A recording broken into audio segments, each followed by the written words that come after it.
When Cream released their phenomenal double album Wheels of Fire, there were several tracks on it written by Ginger Baker and Mike Taylor. One of these was a bizarre, surreal, trippy piece called Pressed Rat Warthog, and the lyrics were written by Ginger in the psychedelic Lennon-esque style of the times, full of strange, nonsensical imagery and seemingly meaningless phrases.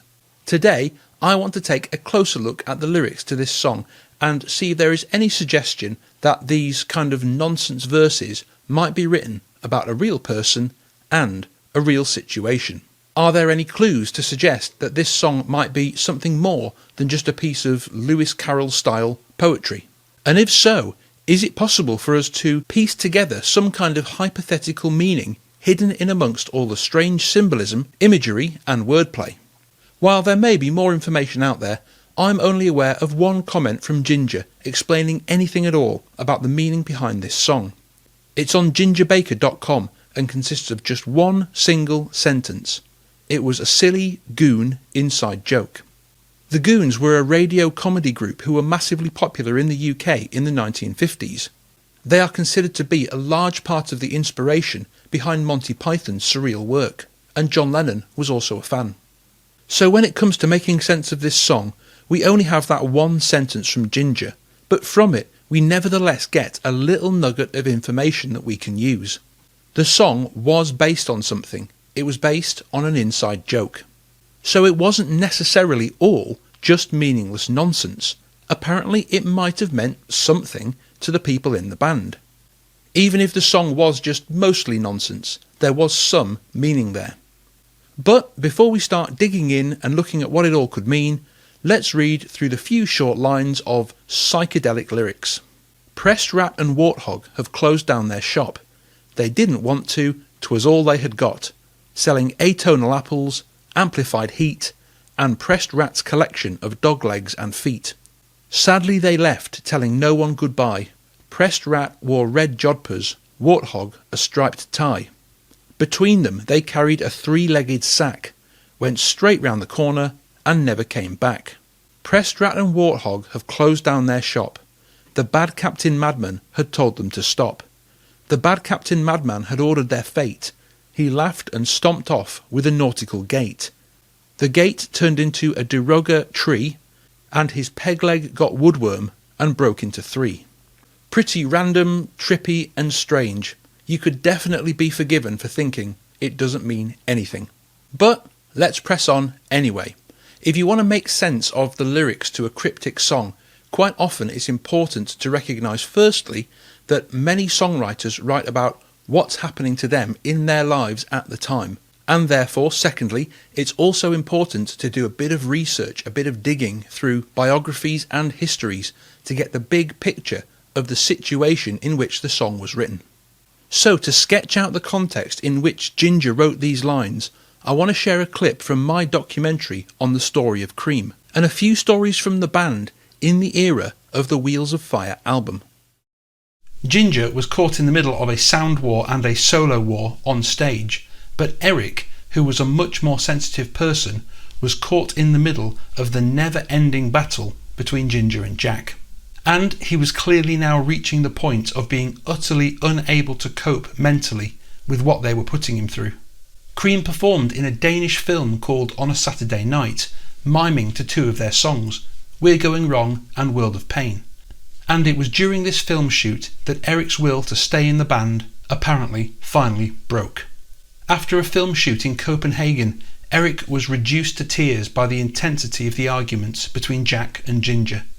Eric was steeling himself to announce, once they'd had a break in England, that he had had enough of Cream. But it wasn't just Ginger and Jack who helped Eric to reach that decision. Another major factor was a concert review in Rolling Stone magazine from May the 11th, 1968, which slated Eric and his playing, when he was in fact right at the top of his game.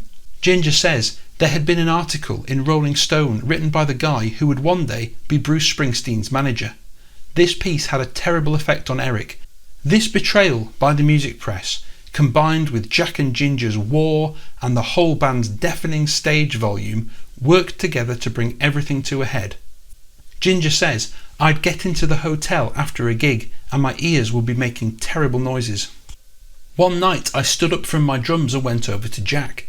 'Can you turn down a bit?' I asked. But he shouted over to Eric he asked me to turn down and made a big thing about it. After that gig, Eric came up to me and said, 'I've had enough of this.' And I said, 'I'll tell you what, so have I.' We decided then that it was to be the last tour. Jack was unaware of this because it was Eric and my decision." So, bearing in mind that Pressed Rat and Warthog was written round about this time, could the closing of their shop represent the agreement to bring Cream to a close? Could it represent that conversation between Ginger and Eric that this was over and it was time to shut the band down? We can at least say it's a possibility, so I'm going to move forward with that and see if there's any more evidence for that idea in the lyrics. The two authors of the song, Ginger and Mike, are both no longer with us, so our only real option remaining is to just try and figure it out for ourselves.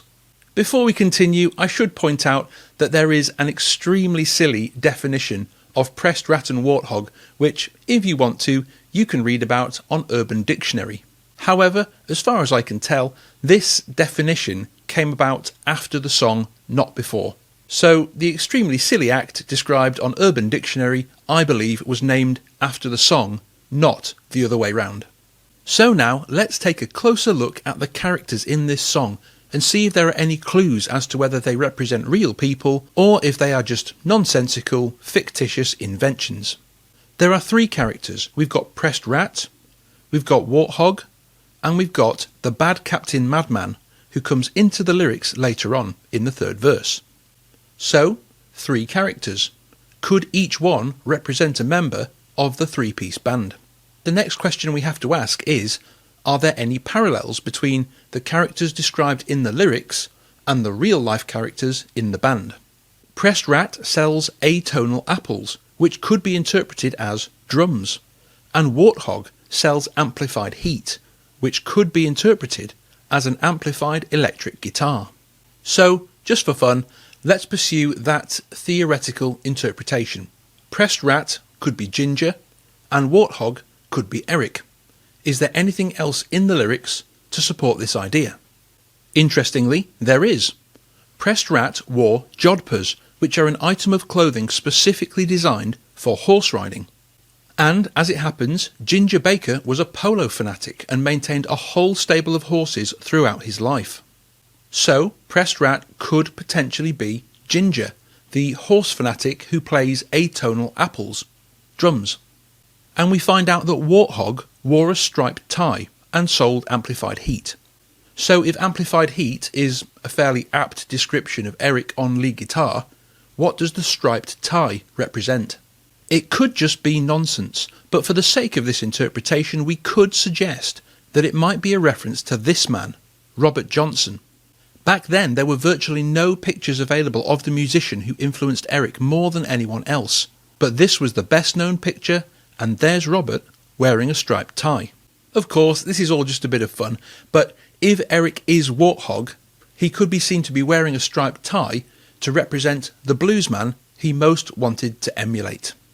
In fact, the striped tie was part of the bluesman's uniform back in the day, worn by Robert Johnson, Skip James, Son House and Charlie Patton.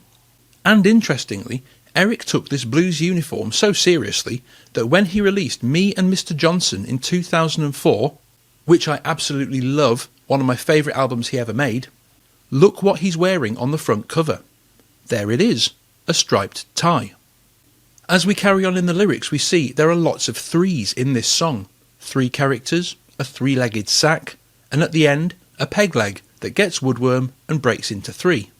So, could this reference to Pressed Rat and Warthog carrying a 3-legged sack be a somewhat disparaging reference to Ginger and Eric believing they were basically carrying Jack in the band? We find out later that the third character in the song has a peg leg. So is this what's meant by a 3-legged sack being carried by the other 2? As you probably will have gathered by now, if this song is about Cream, we only have that one character left, and only one candidate in the band remaining to fill the unpleasantly titled role: the Bad Captain Madman.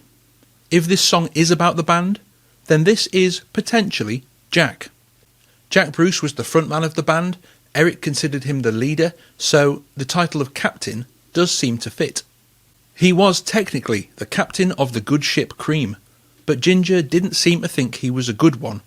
Quite the opposite. In his biography, Ginger fully blamed Jack for the breakup of Cream. So in these lyrics, saying the Bad Captain Madman had ordered their fate could be expressing exactly the same sentiment, just in a slightly more poetic way. There's also a lot of wordplay in this verse. A nautical gait is a wordplay on the word G-A-I-T, gait, meaning the way he walked. The captain character has a peg leg, so he would walk with a nautical G-A-I-T, gait. The gate turned into a derogatory. Now there's no such thing as a derogatory. This again is a bit of wordplay for derogatory. So the captain once walked with a nautical gait. He once held himself like the captain. Now, instead of carrying his nautical gait, he carries a derogatory, which is a low opinion.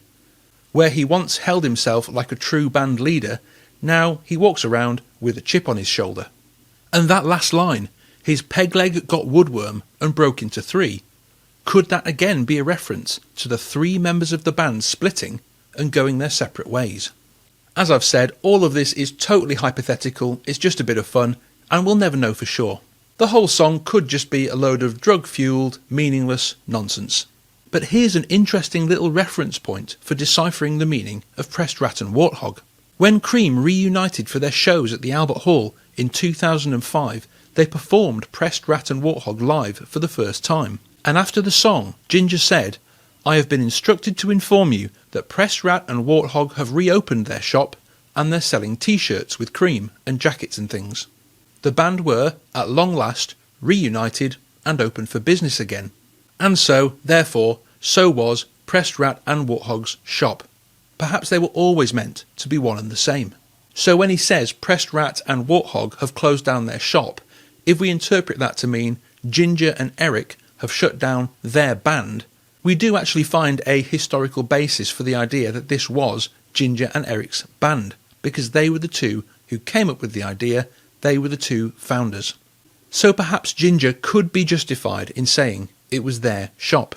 And interestingly also, after the 2005 Albert Hall gigs, Jack admitted that Pressed Rat and Warthog was the one song in the set that actually made him tear up.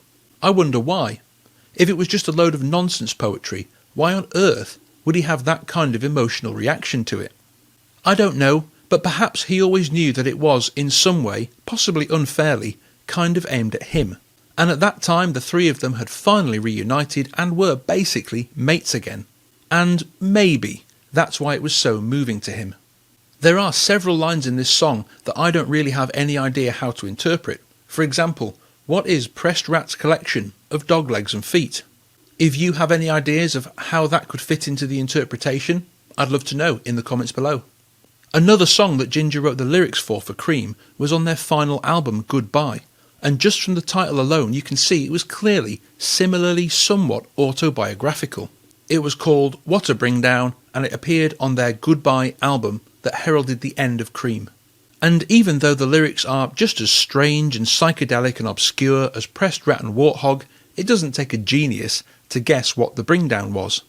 So, if What a Bring Down was written about the ending of Cream, it's not necessarily a massive leap to also suggest that Pressed Rat and Warthog was also written about Cream's impending implosion before its inclusion and release on Wheels of Fire. So that's it. That's my interpretation of what these lyrics could mean. It is of course all hypothetical, but what do you think? Is Ginger Baker the jodhpur-wearing rat who plays atonal apples? Is Eric the warthog who creates amplified heat and wears a striped tie? And is Jack the bad Captain Madman whom Ginger perhaps unfairly blamed for the closing of the shop? Or is it all just a load of drug-fueled bollocks? Let me know your thoughts in the comments below. Thanks for watching, and as always, I'll see you next time.